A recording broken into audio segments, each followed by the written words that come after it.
જી sir. હું doctor PR Saxena બીજી hospital જામનગરથી RMO તરીકે ફરજ બજાવું છું।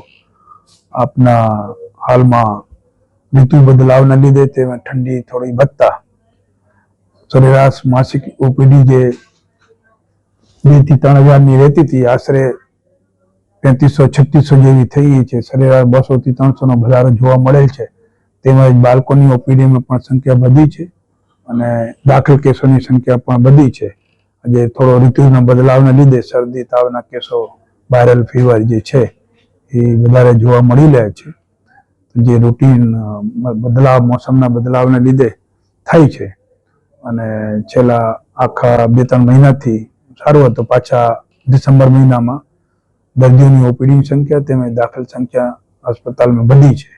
એ મૂળતા મોસમના લીધે તેમજ કુટેવોના લીધે અને ખોરાકના લીધે બધા બીમારીઓ થાય છે। જેથી રીતે આમ જનતાને આ બાબતનું ખાસ ધ્યાન રાખવું જોઈએ। નાના બાળકોને સવારના સમયે મોડી રાતે ગરમ કપડાથી પહેરાવીને રાખવું જોઈએ અને ખુલ્લા કપડા અંગ ખુલ્લા ન રહે તે બાબતનું ધ્યાન રહી જેથી મચ્છર વગેરે ના કરડે। આ બાબતે હું આ બધું જણાવું છું।